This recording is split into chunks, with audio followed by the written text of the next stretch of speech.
کراچی کے اندر ایک سیاسی ہلچل ہے، اور سیاسی ہلچل کے ساتھ ساتھ جو ہے وہ سابق جو متحدہ قومی موومنٹ کے اہم رہنما اور مبانی اراکین میں سے بھی شمار کیے جاتے تھے، سابق گورنر سندھ ڈاکٹر عشرت لباس خان، ان کی ایک انٹری ہوئی ہے، اور انٹری تو ان کی کافی ٹائم سے تھی، لیکن اب ان کی جو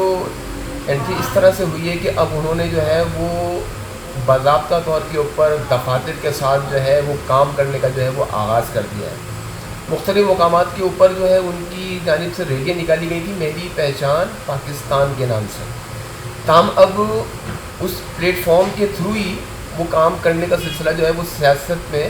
کراچی میں، حیدرآباد، میرپور خاص، نواب شاہ، سکھر، خاص طور کے بس ان کے جو شہری علاقے ہیں وہاں پر، اور خاص طور کے اوپر متحدہ قومی موومنٹ سے جڑے ہوئے لوگوں سے کے ساتھ جو ہے ان کے کنیکشنز ہو گئے۔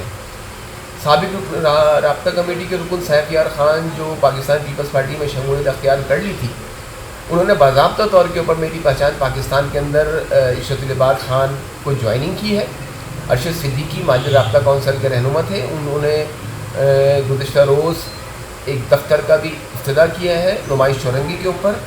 اور اب یہ جو ہے وہ سیاسی ہلچل سی مچ گئی ہے کراچی کے اندر، اور ان سے جو رابطے میں زیادہ تر لوگ ہیں وہ متحدہ قومی موومنٹ کے ہی لوگ ہیں، جو ٹاؤنز کی سطح کے اوپر، یونٹ کی سطح کے اوپر، رابطہ کمیٹی کی سطح کے اوپر، سی او سی کی سطح کے اوپر مختلف شعبہ جات کے جو لوگ ہیں وہ ان سے رابطے میں ہیں۔ تو اب وہ سیف یار خان صاحب نے یہ بھی بتایا کہ 2 ماہ کے بعد وہ کراچی پہنچیں گے عشرت لباس خان، سیاسی پلیٹ فارم کے تحت جو میری پہچان پاکستان کے نام سے وہ کام بھی کریں گے، لیکن ہم یہ بتائیں کہ ان سے گورنر سندھ، سابق گورنر سندھ عشرت لباس خان سے ہماری جو بات ہوئی تو ان کا یہ کہنا تھا کہ ابھی سیاسی جماعت کا انہوں نے اعلان نہیں کیا، یہ صرف ایک رابطہ مہم ہے، ایک سیاسی خلا ہے کراچی کے اندر، اس کو پر کرنا ہے۔ تاہم اب جب وہ واپس آئیں گے تو اب ان کو یہ دیکھنا ہوگا کہ کیا وہ متحدہ قومی موومنٹ کے اندر دوبارہ سے شمولیت، دوبارہ باضابطہ طور پہ کام کرتے ہیں، یا پھر وہ نئی سیاسی جماعت بناتے ہیں۔ یہ ایک بہت بڑے سوال ہیں، کچھ سوالات ایسے ہیں جن کا جواب عشرت لباس خان واپس آئیں گے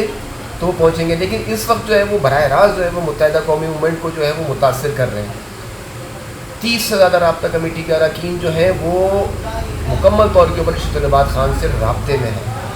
تقریباً کوئی 100 سے زائد جو ہے وہ سیکٹر یونٹ کے جو ذمہ داران ہیں، یہ سابق یو سی چیئرمین یا یو سی ناظمین یا کونسلز وغیرہ تھے، وہ رابطے میں ہیں۔ تو اس طرح سے اب ان کی جب واپسی ہوتی ہے اور وہ کراچی کے اندر سے اور دوبارہ جو دفتر تو کھولا ایک نمائش چورنگی کے اندر،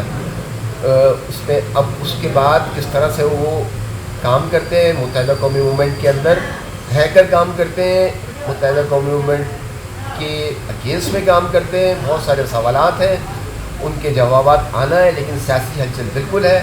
ان کا تیزی کے ساتھ جو ہے وہ نیٹ ورک جو ہے وہ پھیل رہا ہے، ان کے پوسٹرز، ان کے بینرز جو ہے وہ مختلف مقامات کے اوپر جو ہے وہ لگائے جا رہے ہیں، حیدرآباد میں بھی لگ رہے ہیں، کراچی میں بھی لگے ہیں، نواب شاہ میں بھی لگے ہیں، سکھر میں بھی لگے، اور اس کے ساتھ ساتھ اب ان کے جو رابطے ہیں وہ تیزی کے ساتھ جو ہے وہ آ رہے ہیں۔ ہماری عشرت لباس خان سے بات ہوئی تو ان کا یہ کہنا تھا کہ میری جو اسٹرینتھ ہے وہ یہ ہے کہ میں 1 سے 1.5 گھنٹے کے اندر جو ہے وہ 10,000 آدمی اکٹھا کر سکتا ہوں۔ تو 10,000 اکٹھے کرنے کا مطلب یہ ہے کہ وہ ایک سیاسی قوت بن کے آ رہے ہیں سامنے، لیکن وہ متحدہ قومی موومنٹ میں ساتھ کام کریں گے یا پھر اپنی سیاسی جماعت بنائیں گے، وہ اب تک وہ فیصلہ نہیں کر پائے، لیکن میری پہچان پاکستان کو ایک پلیٹ فارم کا نام دیا ہے، ایک رابطے کا نام دیا ہے، لیکن آنے والے وقتوں کے اندر ایک ڈیولپمنٹ ہو رہی ہے، تیزی کے ساتھ ڈیولپمنٹ ہو رہی ہے۔ کیا یہ پورا کا پورا نیٹ ورک جو پورا ایک ایم کیو ایم کا بہت بڑا جو حلقہ ہے ان کے ساتھ جڑا ہوا ہے اس وقت، کیا وہ دوبارہ سے متحدہ قومی موومنٹ میں شامل ہوں گے؟ اور پھر یہاں پہلے ایم کیو ایم کے اندر اس وقت بہت سے آپس میں جو ہے وہ سیاسی اختلافات ہیں جو بظاہر میڈیا کی زینت نہیں بن رہے، لیکن اختلافات بالکل ہیں ایم کیو ایم پاکستان کے اندر۔ تو کیا اس کا فائدہ اٹھائیں گے عشرت لباس خان؟ تو کسی ایک جانب کو جا کر دوسرے گروپ کو سپورٹ کریں گے، اس لیے کہ ان کے ساتھ بھی رابطہ کمیٹی کے اراکین اسمبلی، سابق اراکین اسمبلی، کچھ سینیٹرز بھی ہیں، کچھ بلدیاتی نمائندے بھی ہیں، تو یہ ایک تھوڑا سا معمہ سا بنا ہوا ہے کہ کس طرح سے ہوگا، لیکن سیاسی ہلچل بالکل ہے کراچی کے اندر، اور آنے والے 2 مہینے کے اندر پیشن گوئی کرتی گئی ہے سیف یار خان کی طرف سے کہ ان کا یہ کہنا ہے کہ نشتر پارک کے اندر ہم کنونشن کرنے جا رہے ہیں، اور اس کنونشن میں ایسی ایسی شخصیات ہوں گی کہ آپ دنگ رہ جائیں گے۔ اب دیکھنا یہ ہوگا کہ ارشد العباد خان کس حد تک جو ہے وہ ایک سیاسی قوت بنتے ہیں یا ایم کیو ایم کے اندر ہی رہ کر وہ کام کرتے ہیں، اپنا حلقہ اپنا اثر کتنا، اس لیے کہ جب وہ متحدہ قومی موومنٹ کے گورنر تھے تو وہ اہم انتہائی کلیدی کردار ادا کرتے تھے، پولیٹیکلی بھی اور ڈپلومیٹیکلی بھی اور سیاسی حساب سے بھی، جو مختلف جماعتوں سے جو رابطے ہوتے تھے مختلف مقامات کے اوپر، مختلف جب کراچی میں جو وائلنس تھے یا جو بھی کچھ تھا اس میں اس کو پیسفل کرنے میں بھی ان کا ایک بڑا اہم کردار ادا ہوا کرتا تھا۔ ہم دیکھنا اب یہ ہوگا کہ ان کا ایک دفتر تو کھل گیا ہے اور حیدرآباد میں بھی دفتر کھلنے جا رہا ہے،